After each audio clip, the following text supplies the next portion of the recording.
This is the Department of English, Government Postgraduate College Attack for online classes, and this online class is for MA English Part 2, and our paper is Literary Criticism, and we are having a discussion about poetics. I am Muhammad Ali, lecturer in English. The topic that I have selected, that is the relative importance of plot and character. Previously, we discussed a few points regarding this topic. So you can open your book from that chapter, that is the relative importance of plot and character. And we discussed in our previous meeting that plot is very essential and significant, and we also discussed the importance of action and the definition of plot and the explanation of action.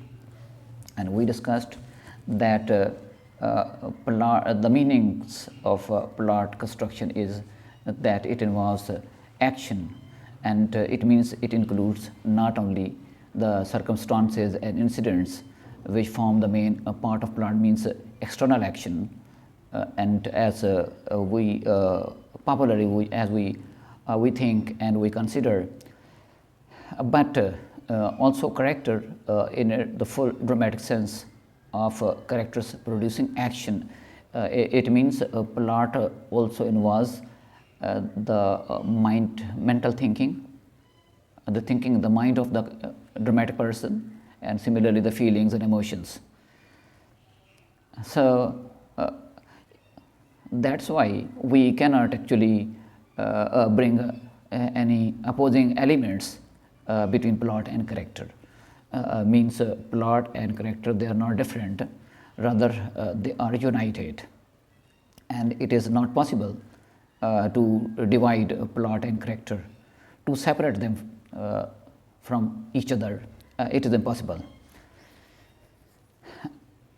Today I would like to discuss further points regarding the relative importance of plot and character, and for the clarification of the statement, because Aristotle gave a statement that there can be a drama without a character, and there is ambiguity and vagueness, and we are unable to understand the exact meanings and explanation of this very sentence or phrase.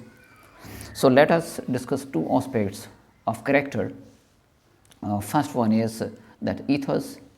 Ethos means morality, moral bent of dramatic person, that is known as ethos.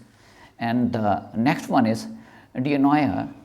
So dianoia means mind, the thinking process of dramatic person. These are the two very important aspects.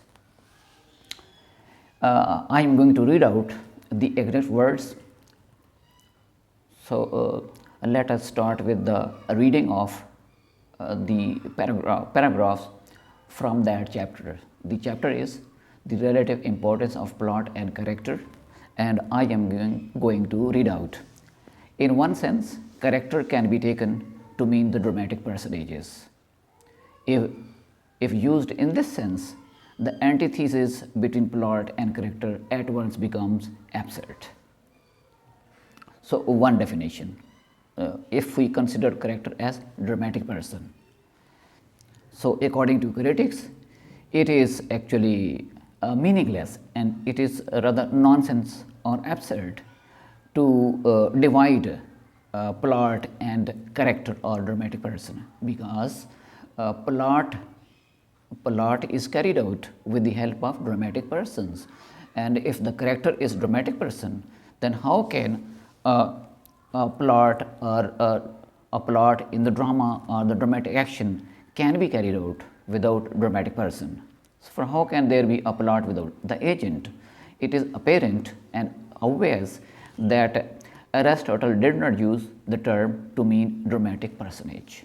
So it is now clear that Aristotle did not consider this word character for dramatic person.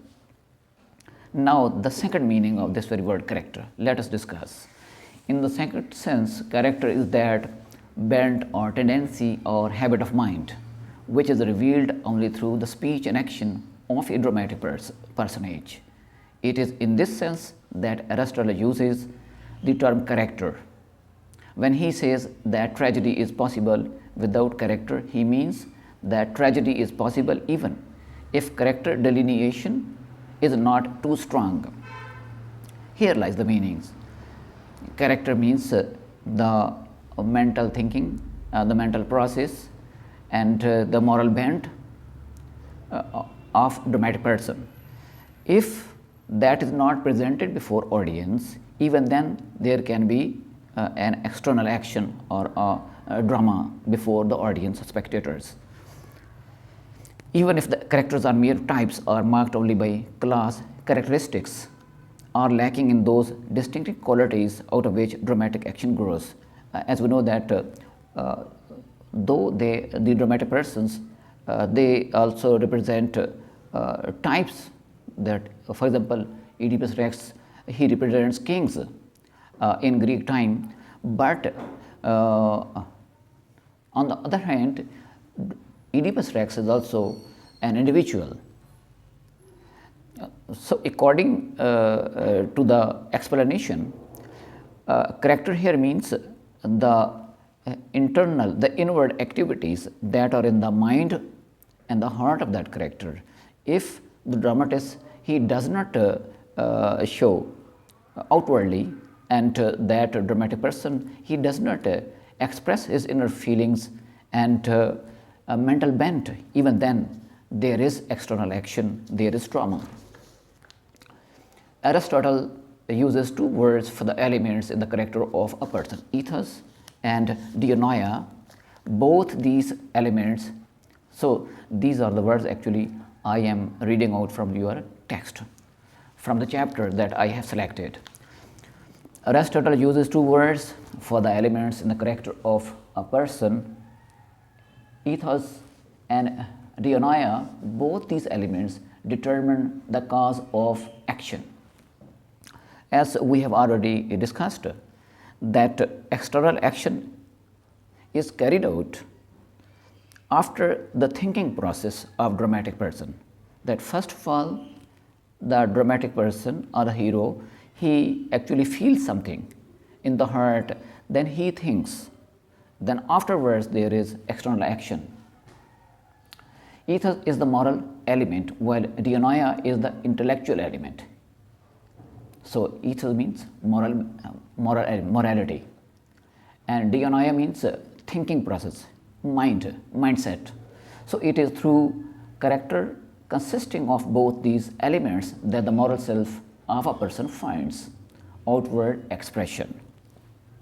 So, there are certain things, there is morality, there are feelings, and there is thinking. There are thoughts in the mind of dramatic person. On the basis of those thoughts and morality, he takes external action. So that external action is known as outward expression. Both these elements reveal themselves in the speech and action of the personage. When dramatic person, a hero, when he speaks out something, when he utters words and sentences, when he acts, then we come to know the inner working of his mind or the feelings that are in the heart of that dramatic person. If a person has a tendency to do good, he is called virtuous and pious. As Humphrey House, he was from 1908 to 1955, a very famous personality and critic. He says that this tendency to do good or bad is not realized if it is merely inherent. Means if a dramatic person keeps morality, feelings and thoughts in his heart and mind, then we cannot we do not know what type of, what sort of personality that hero is. So it is realized only through actions, external actions, and it is only through the past actions that one forms an idea of the character's character. Means our past actions tell others what type of characteristics do we have, or what sort of personalities do we have. So our past actions tell others. Similarly, the past actions of a dramatic person, they actually tell us about the personal traits of that dramatic hero. Then comes the point that character is formed through action. When a person does certain actions, then his or her character is formed. So we have certain qualities or abilities. So I am going to read out the exact words from your textbook from this chapter. We have certain qualities or abilities inherent in us, that are present in us, such as the ability to see, hear, etc. Our moral self is acquired by our actions in the past. So the action that we do in the past, on the basis of that, we get our moral self. That is our morality. We get that. We learn to become good or bad by acting well or ill, just as a builder learns to build by building. By repeated acts of a certain kind, we acquire a habit or bent of character. In this way, qualities of character are legacies of the past acts, says Humphrey House. Again, a famous critic, Humphrey House says that these past actions, actually they are our habits, they become our habits. So character is formed through action, and it revealed through actions. When Aristotle talks of tragedy without character, he means that the dramatic personages or the heroes, for example, do not reveal their character, their moral bent, which makes them act in a particular manner. So this moral bent is revealed in the purpose of an action as well as in the means adopted to bring about that end. It means that a dramatic person, a hero, actually he thinks, he makes a purpose, objectives of his life in his mind, and then he thinks about various strategies to do certain acts physically or practically. In some place, the moral bent need not be revealed because there is no situation which demands the personage to make a choice. And there are dramas in which there is no choice for the dramatic person. So in that situation, he does not actually reveal his inner mind, inner thinking and mindset. So there may not be a situation in which the personage has to decide on a course of action. As such, in the absence of the need to make a choice, a moral choice involving in intellectual reasoning, the character of the personage is not required to be revealed, because the writer or the dramatist has not given a choice for that dramatic person or hero. So because there is no moral choice, then he will not think, and the inner working of the mind will not be revealed before the audience. In such a tragedy, all that matters is the plot. So only audience and spectators, they will actually watch and witness the outward action only. Thus tragedy is possible without character, but it is not possible without plot. It will be noted that the necessity of making a choice which requires deliberation and thought about the means is conducive, that contributes to the individualized characters. Choice is very important. Aristotle's theory thus allows for individualized characters, means we should give, a dramatist should give a choice for the hero, so that he may think that he should think. Each situation would demand a choice from such characters, and each choice would require deliberation or thinking and thought, which would be expressed in the speech. Such speeches would be in the nature of a representation of an action. If there is no external action, only there is thinking process, the thinking and the thinking process and the thought processes and the deliberation regarding what sort of choice the character should take. Actually, those thinking and thoughts, actually, they are actually the action. Similarly, when we say that there are external actions, because there is thinking and deliberation and thinking process that is involved. For they reflect in inward mental activity. So, on the one hand, we say that there is external activity when dramatic person, when he acts physically, but when he is thinking inwardly about different choices, then we call it inward activity. When we call it inward activity, then there is action, mean internal action in the mind, internal action in the heart, an inward activity which would soon be manifested in external action. And that internal action will be realized externally before the audience. They would reflect the inward movement towards the choice and ultimately made by the dramatic personages.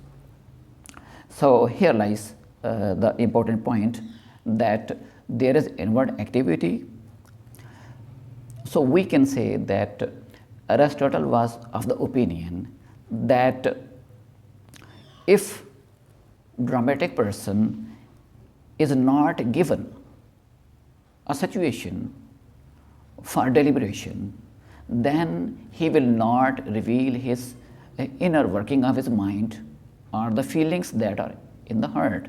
But there may be and there will be outward action in the form of plot construction, and there would be a tragedy, a drama that is possible.